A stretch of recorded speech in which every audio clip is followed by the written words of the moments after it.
Assalamu alaikum wa rahmatullahi wa barakatuh. Bismillahi walhamdulillahi wa salatu wa salamu ala rasulillahi wa ala alihi wa sahbihi ajma'in. This is my first time in Lancaster. I didn't believe what I was going to see.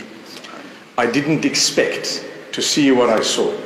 Firstly, we thank Allah subhanahu wa ta'ala. I found it to be a very peaceful place. Am I right? I found it to be very calm. I found the people to be relatively friendly.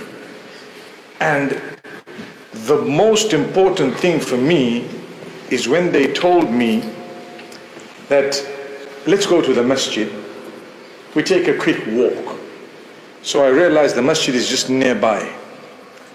As we walked through the peaceful streets of Lancaster, noticing the houses and feeling the vibe that it actually gave. And then I noticed a building with 2 chimneys. And I said, that must be the masjid. They said, yes, it blends in. And as we entered the premises of the masjid, I noticed an uncle, or I should call him a brother because I'm an uncle myself, with a bag of either fertilizer or something, serving the masjid by taking care of the greenery and the external garden of the masjid. And I told myself, it's only befitting that Allah Almighty grant him a garden in Jannah. If Allah Almighty tells us, whoever builds a house for me in this world, I will build for them a house in the hereafter. Man bana lillahi masjidan bana Allahu lahu baytan fil jannah. I was impressed by the feeling that I got as I walked in here of peace and serenity on one hand, and the beauty of the environment on the other. I felt like I want to be a part of this masjid.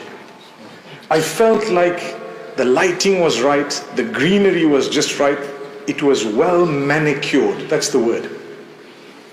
And it's been taken care of in a meticulous way. Walked into the masjid and I said, Subhanallah, Allahumma aftah li abwaaba rahmati. That's a dua to make when you enter the house of Allah. Oh Allah, open for me the doors of your mercy. So by coming into the masjid, what do I want? I want the mercy of Allah. Oh Allah, I'm coming into your house. Grant me the mercy of yours because I'm entering. Then you enter with your right foot. And I'm thinking to myself, the people here are really fortunate. You have to thank Allah. I walked into here, I came down those stairs and I'm looking at this. I say, Subhanallah, it might not be a massive masjid, but it's definitely beautiful. This masjid will bear witness on the day of judgment for those who frequented it, for those who came to it, for those whose foreheads have made sujood on these spots. So come to the masjid, frequent it. You know, life is so short. We're going to go back to Allah.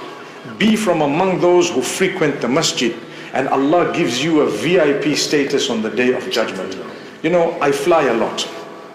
And people ask me, which airline do you fly? So I tell them, Ethiopian Airlines. And they are quite surprised.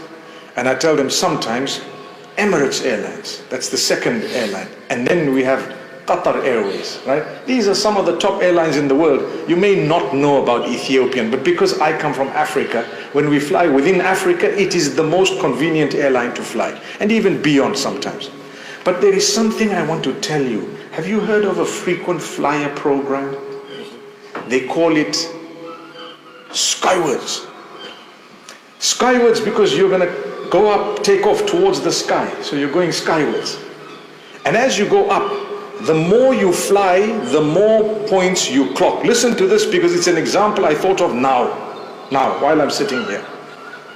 The more you fly, the more miles you clock. The more miles, the higher your status. You have a silver status, then you go to a gold status, then you go to a platinum status, and there is one above a platinum called an IO, That means invite only. That's one above platinum. They have only a certain number of people who have that. What are the perks of it? The highest perks of it is they receive you from door to door. They pick you up at the door of the aircraft and they make sure everything is done. You have a totally separate facility and that's it. You're a VIP. Some of you who fly a lot know what I'm talking about. We must give our number. When you're making a booking, hey, don't forget my frequent flyer number. It's a big deal. Why? I don't want to lose my points. I want to jump to gold and almost gold. And sometimes I know of brothers, my friends, some of them, they're about to lose their platinum. They need one flight. For no reason, they'll catch a flight in order to maintain the status that I don't want to lose my platinum status. You're allowed a little bit extra baggage. Listen carefully because I'm drawing the parallel just now. You're allowed extra baggage. Normally you're allowed 2x32. You have a platinum card, you're allowed 3x32. Am I right or wrong? 3, they say, let it go.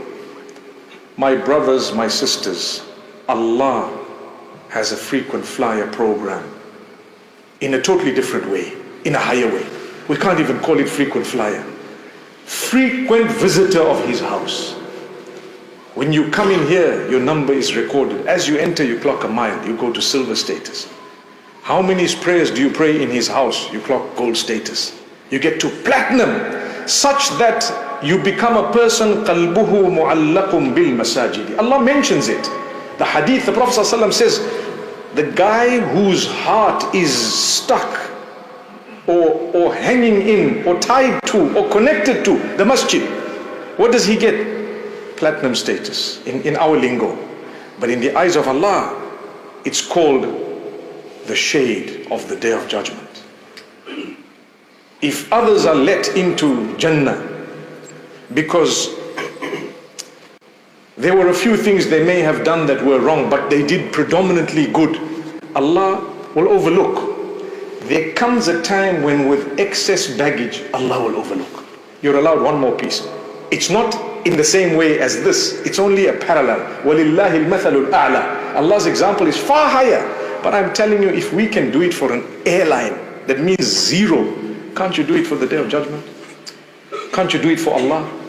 So the next time you fly out, the next time you mention your frequent flyer program, ask yourself, how many salah did I make in the masjid? What a facility. People came from overseas to tell you guys, Lancaster is something I never knew existed. I didn't. I heard of it long back. That's it, Lancaster. I seen it on the highway going to Carlisle and going to Glasgow, wherever. You see Lancaster, and you say, yeah, mashallah, Lancaster. Sounds nice. I've heard of it a few places. Never been there. What's there? Small community, they always say. Forget about small. It's quality over quantity. Agreed? Quality. Tell them small, but quality. But there were two things I thought of speaking about. One was this point that I mentioned, that make use of this facility. Every time you come, you are winning. You clock tier miles. You get to a new level. You get to a level where you will not want to miss that point. You will come specially to the masjid in order to make sure that I maintain my platinum tier. You see how we draw the parallel? And then you become an IO, invite only. What's that? A caller will call on the Day of Judgment. Where are those who used to praise Allah upon all conditions? And they will come forth and they will enter Jannah first before everyone else. أين الذين كانوا يحمدون الله في السراء والضراء. Those who used to praise Allah upon all conditions, where are they? Where are those who used to do this? Where are those who used to do that? Are you from any one of those? If you are, good news to you, IO, invite only. You can't go into Jannah without what we call hisab kitab. You know what that means? يدخلون الجنة بلا حساب ولا عذاب. Hadith speaks of 70,000 people in one narration, and there's so many others who will enter paradise without reckoning, no reckoning. So what you did, don't worry, because Allah loved one thing you did, come to paradise for you. We don't want to know what you did. Come, enter. It's like you got a contact at the airport and you put your bags and you know it's a bit overweight. So he said, don't worry, we know this guy. He says, you got anything else? A short, small flight, you could have even paid for overweight. But when you have overweight on the Day of Judgment, there's no payment. يَوْمَ لَا يَنْفَعُ مَالٌ وَلَا بَنُونَ. Your wealth won't help you, your kids won't help you. What will help you is only your deeds. Build those deeds. Clock your miles. Get a status. Maintain it. Look after it. Don't waste your miles here and there. You're going to need it for the seat. When you have a lot of miles, you upgrade your seat from economy to business? How did you do it? How are you sitting in first class? They have a shower up in the aircraft nowadays. How did you get there? It must have costed 20,000 pounds. No, we are smart. We used our miles. Wow. Because you went frequently, you could do it. The same way you come to the masjid, you are smart. Come to make use of the facility, Allah will ask you. The second point I want to talk about. Togetherness and community affairs, very important to be involved in positively. Many people involved in community affairs, but only to pick on the people and negatively. That's not involvement, that is picking on the community and those who are doing work. We want to involve in community to see how we can add value and make the people comfy when they come to the house of Allah. You have a program. You know, I was not supposed to speak today. This was probably planned after 5 p.m. today. I was coming to meet brothers whom I made Hajj with. And I thought, you know what, let's visit them. We made Hajj together. We spent some beautiful time together. Brother Qasim and the others, mashallah. And so he said, what time will you come? And when we said the timing, he said, it'll be close to Maghrib. Will we make Maghrib? I said, why not? A few words in the masjid, why not? And it happened. But I'm meant to come next month. Inshallah, I will be here with Abdullah Aid, because I belong to a charity known as Abdullah Aid. I'm the ambassador of that charity. So we are still coming next month, inshallah. We'll see all of you again and we'll give you a longer talk. Today I thought 10 minutes is max, inshallah. Bonus, maybe 12 minutes. I won't go beyond that, inshallah. I know I'm almost there already. But I want you to make use of the community you have. Be a good member of it. Participate. Look out for one another. Go easy on each other. Your togetherness, the pros far outweigh the cons. When you come together and you bear a little bit of patience, everyone is different. People's temperament, some are hot-blooded, some are sweet, some are easygoing, some are very difficult, some are relatively narcissistic. It happens. That's what makes up society. And others, mashallah, they are so, willing to do everything. Some don't want to participate. That's attitude. That's what Allah gives you a reward for. Are you going to interact with all the people? You're going to try your best. That's why you have a reward. If you want to only interact with your type of person, it's not going to happen. Because even with you, you'll have a difference of opinion with those closest to you. It's okay. We will get along. We will see how best. You know someone's temperament. So treat them accordingly.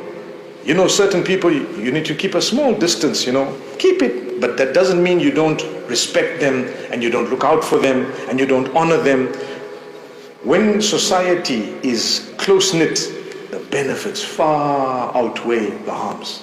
Remember this. Same applies to families. It's not easy to live in an extended family, but the benefits far outweigh the harms. It's not going to be easy. It's going to be challenging. But when you grow older, you'll never regret it. Your children get married, you grow, you see things happening, people are on the deen, people care for each other. There is a sense of belonging today across the globe, and I travel a lot. I notice that if you want to take Islam away from people, you only have to take away their sense of identity. Separate them, that's it. Once you manage to get one guy out, the other guy out there, the other guy out there, the other one there, khalas. What happens? You manage to weaken them. They no longer have a sense of belonging, they're on their own. When you're on your own, what happens? Here comes the wolf, and it can eat all of you because one by one, you're gone. But when you're together, can't. Today the ummah is struggling. Why? Because we are not together. That's the true reason. If all of us stood together, all nations stood together, and all of us stood firm with each other and tolerated some of the differences that we have in order to achieve the greater benefit, no one would dare touch a member of the ummah, because they know, if I touch this guy, there's 2 billion people coming after me. But they're touching him because they know nobody's going to come after him, after us. Because you know what? We've already managed to make them feel disconnected from each other. So connect. And inshallah, respect each other, greet each other, serve each other, and you will find lots and lots of benefit. I'm happy to be here. I sense a lot of goodness, and inshallah we will witness further growth. In a few years' time, you're going to need to expand this masjid. And may Allah grant us acceptance. May Allah protect the community and your children as well, and your generations to come, and all of us and the ummah. And may Allah Almighty protect our brothers and sisters in Gaza, in Palestine, in Syria, in so many other countries where they are suffering, places we know, places we don't know. May Allah protect them. Amen. May Allah grant them victory and goodness. May Allah Almighty be there for them. And may Allah Almighty protect all of us and our loved ones. أقول قولي هذا وصلى الله وسلم وبارك على نبينا محمد وآخر دعوانا الحمد لله رب العالمين.